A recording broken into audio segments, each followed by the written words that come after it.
Assalamualaikum warahmatullahi wabarakatuh.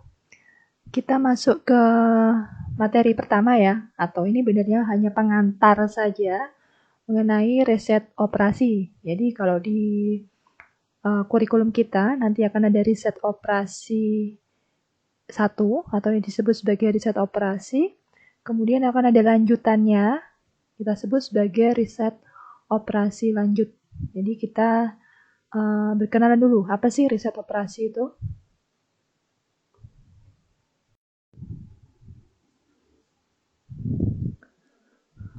Oke, riset operasi.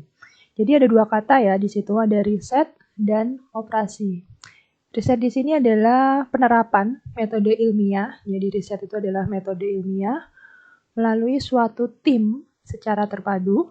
Di sini tujuannya adalah untuk memecahkan permasalahan yang timbul dalam kegiatan operasi suatu sistem organisasi agar diperoleh pemecahan yang optimal. Jadi ini benarnya ada 3 poin penting. Jadi riset itu adalah penerapan metode ilmiah kita, yaitu penerapan metodenya.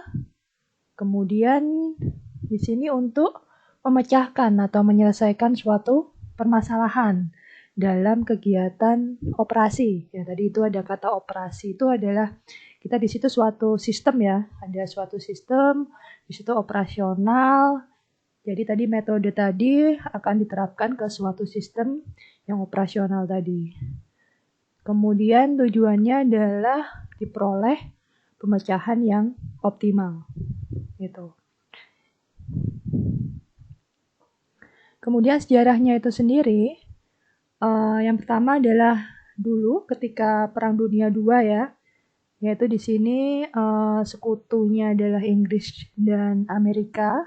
Jadi mereka ada permasalahan, yaitu adanya sumber yang terbatas di sini. Jadi permasalahannya adalah sumber segalanya ya. Jadi kayak misalkan adalah si prajuritnya, kemudian bahan pangannya. Padahal di sini makanya di sini akan dipilih atau ditentukan operasi militer yang akan dinilai efektif ini. Solusinya di sini si para ahli sains dari sekutu tersebut dia memecahkan dengan menggunakan metode ilmiah, yaitu dia merancang yaitu strategi dan taktik. Dia di sini maksud saya tim ya, jadi tidak hanya satu orang. Jadi si ahli sains berupa tim di situ mereka merancang suatu metode ilmiah sehingga berupa strategi dan taktik di situ dan akhirnya adalah menang di sini. Kemudian perkembangannya di sini ketika diterapkan ke industri di sini ternyata berkembang sangat pesat, yaitu kerumitan dan spesialisasi dari organisasi. Jadi di sini riset operasi di sini dapat disebut juga sebagai manajemen science. Jadi kalau dulu itu penerapannya adanya di Perang Dunia II. Jadi di mana di situ ketika sumbernya terbatas, kemudian harus membuat operasi militer yang sangat efektif. Jadi di situ butuh adanya ahli sains gimana strategi dan taktik agar dapat menang. Kemudian dengan berjalannya waktu, karena kita sudah tidak ada war lagi ya, tidak ada perang, jadi dibawa atau diterapkan di suatu industri kalau di sini. Tujuannya sama di sini agar kita dapatkan pemecahan yang optimal. Yang optimal di sini adalah berarti yang terbaik. Kalau berarti ya dia akan menjadi pemenang.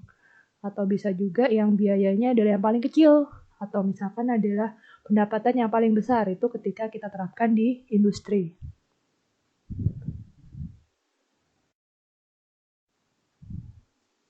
Oke, kalau tadi kita bicara adalah sejarah dari riset operasi, sekarang kita membahas masalah elevator. Ini adalah satu contoh juga dari riset operasi. Ilustrasinya adalah sebagai berikut. Jadi kalau misalkan di sini, ini dulu pernah dialami ya beberapa perkantoran besar bahwa si pengunjung itu mengeluh bahwa elevatornya di situ lambat. Jadi yang biasa kita sebut sebagai lift ya, di sini berjalan sangat lambat gitu. Kemudian dari keluhan tersebut, jadi misalkan ada keluhan datang dari para customer di sini, oh ternyata elevatornya adalah lambat. Otomatis ketika ada keluhan seperti itu kan berarti akibatnya akan mengakibatkan misalkan pengguna dari elevator itu pasti kan jadi turun ya. Dan otomatis padahal biaya yang dikeluarkan untuk mengoperasikan si elevator di situ ya besar. Jadi kan kita sebagai misalkan adalah si pemilik gedung atau kita sebagai bosnya pasti ya inginnya adalah si elevator itu dapat berjalan secara efektif. Maksudnya bisa mengangkut banyak orang, kemudian jadi biaya yang kita keluarkan kayak listrik untuk menjalankan atau mengoperasikan elevator di situ tidak mubadir. Oke, ternyata setelah itu, jadi dilakukan pemecahan ya di sini adalah dengan menggunakan teori jalur antrian. Jadi dianalisis dengan menggunakan teori jalur antrian, ternyata hasilnya juga tidak memuaskan. Maksudnya ternyata digunakan sistem antrian di situ, ternyata itu bukan solusinya. Jadi si penghuni itu masih mengeluh. Maksud saya penghuni di sini adalah si customer ya, atau si pelanggan yang datang, atau misalkan adalah si pekerja di kantor di situ masih mengeluh. Jadi berarti ini bukan merupakan solusi terbaiknya. Kemudian diteliti lagi, jadi ini sistem diteliti, karena di sini ketika sistem diteliti, ditemukan bahwa waktu tunggu di situ sangat singkat.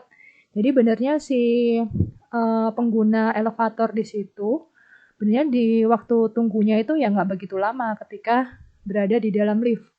Jadi misalkan ke lantai 1, kemudian ke lantai berapa, itu sebenarnya ya waktu tunggunya sangat singkat. Ataupun akan masuk ke dalam elevator, itu sebenarnya ya tidak lama. Jadi makanya tadi dinyatakan bahwa teori jalur antrian, jadi dengan adanya antrian di situ ya kurang cocok untuk memecahkan permasalahan tersebut. Setelah diteliti lebih dalam, ternyata keluhannya adalah kebosanan. Jadi si customer di situ atau pelanggan di situ merasa bosan. Oke, kemudian makanya karena bosan, jadi si customer di situ merasa bahwa ini kok nggak nyampe-nyampe ya. Misalkan berangkat dari lantai 1 ke lantai 3 pun gini.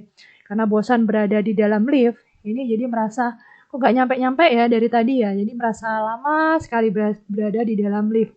Padahal kalau berdasarkan timer itu sebenarnya ya sangat singkat gitu. Oke, kemudian setelah dianalisis atau ada tim di situ, ternyata solusi dari permasalahan ini adalah simpel sekali, yaitu adalah pemasangan sebuah cermin panjang di tempat masuk elevator di sini. Jadi ada pemasangan sebuah cermin panjang di tempat masuk elevator di situ. Jadi apa akibatnya? Jadi kalau misalkan kita menunggu liftnya naik turun, jadi di luar itu kalau misalkan ada kacanya, otomatis kan kita jadinya berkaca ya. Jadi memperhatikan penampilan kita, apakah sudah ada yang kurang pas gitu misalkan. Kemudian begitu juga di dalam elevator. Jadi elevator tuh makanya kan kalau misalkan elevator sekarang itu pasti di dalamnya juga ada kayak kaca ya. Begitu juga untuk di bagian luar. Jadi ada kacanya, itu juga benernya tujuannya adalah untuk mengatasi kebosanan. Jadi dengan adanya kaca di situ kita bisa memandangi diri sendiri. Jadi ini keluhannya hilang. Jadi sambil menunggu liftnya sampai atau misalkan kita masuk ke dalam lift tersebut, di sini kita bisa asyik memandangi diri dan orang lain. Jadi dengan adanya simpel tadi ya, solusinya hanyalah memasang kaca di bagian tempat masuk elevator maupun di dalam elevator di situ. Itu sudah langsung keluhannya hilang. Jadi misalkan kalian naik lift, misalkan ada kacanya, itu ya salah satu bentuk solusi dari permasalahan yang ada di riset operasi. Gitu.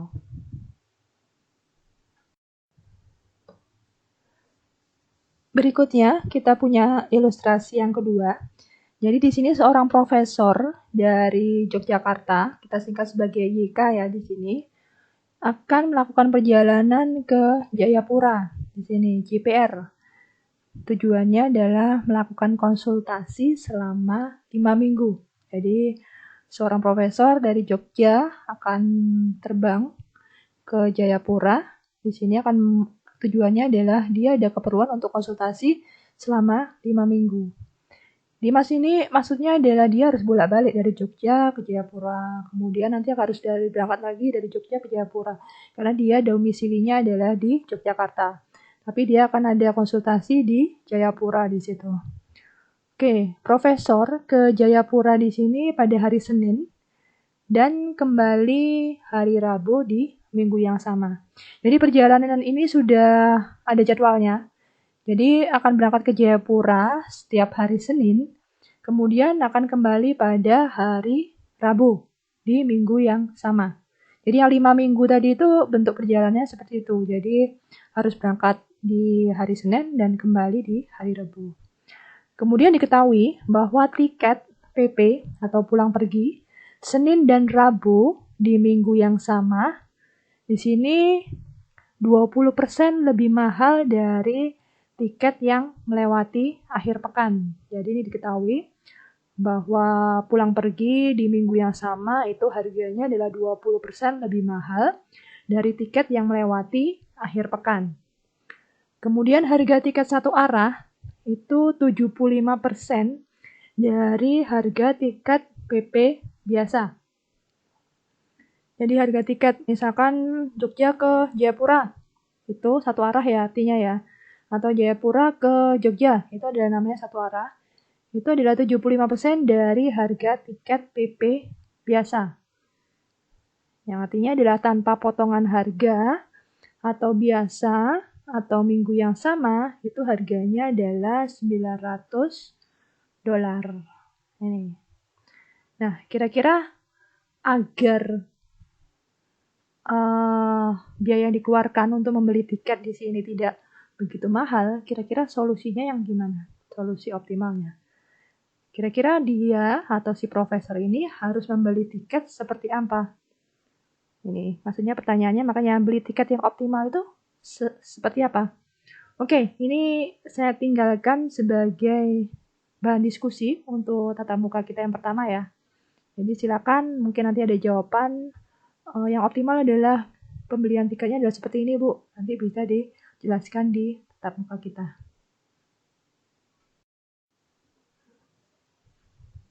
Kalau kita review kembali, jadi RO di sini atau riset operasi itu adalah suatu ilmu, yaitu penyediaan teknik-teknik matematis dan algoritma, atau disebut juga sebagai seni. Di mana keberhasilan itu bergantung pada kreativitas dan kemampuan dari analisator. Jadi kayak tadi, di sini tadi ada kata kreativitas ya. Jadi kayak tadi contoh sederhananya adalah ketika kita bicara elevator. Jadi tidak melulu solusi itu adalah yang mahal, kemudian yang ribet, itu tidak perlu seperti itu. Tapi bisa juga yang sesuatu yang simpel. Jadi ternyata ketika kita sudah memasang kaca di elevator tersebut, suatu permasalahan tersebut langsung hilang. Jadi customer-nya juga merasa bahwa menunggu di dalam elevator maupun di luar di situ ya tidak begitu lama di situ. Kemudian riset operasi di sini disebut juga pengumpulan data untuk pengembangan model, penentuan keabsahan model, dan penerapan dari pemecahan yang diperoleh.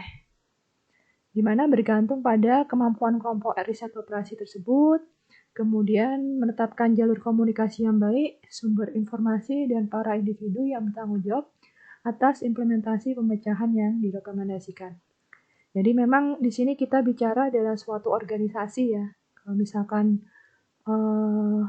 di industri berarti adalah suatu perkantoran, atau misalkan adalah suatu perusahaan, itu adalah, jadi kita bicara organisasi, bukan hanya satu orang saja. Jadi kita bicara tentang kelompok yang besar. Kemudian di situ pasti adalah tim analisis, ini yang disebut sebagai kemampuan kelompok dari RO tadi, jadi kelompok yang bertugas untuk mencari solusi terbaiknya.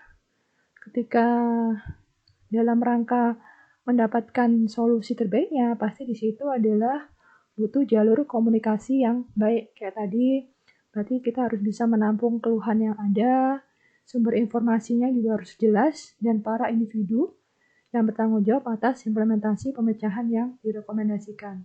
Pasti kita juga misal sebagai tim analisatornya tadi, pasti juga harus bekerja sama dengan pimpinannya. Jadi individu yang bertanggung jawab atas implementasi pemecahan yang direkomendasikan di sini.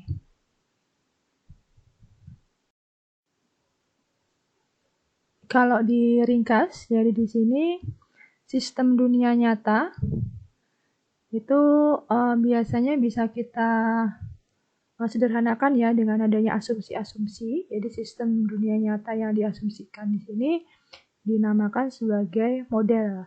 Ini. Nanti akan ada beberapa model riset operasi yang akan kita pelajari di perkuliahan riset operasi.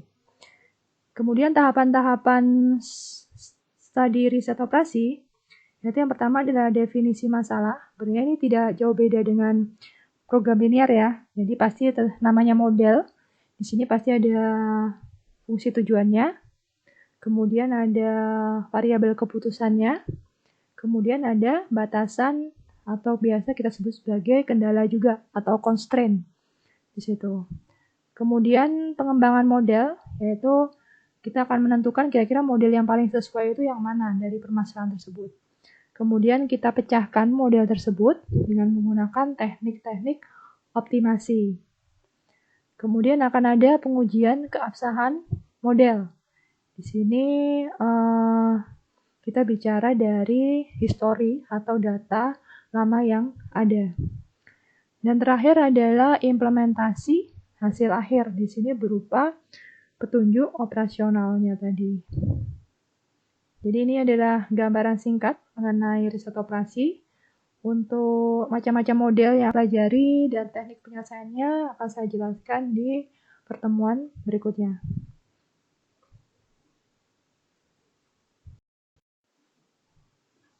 Saya kira cukup sekian dari saya. Wassalamualaikum warahmatullahi wabarakatuh.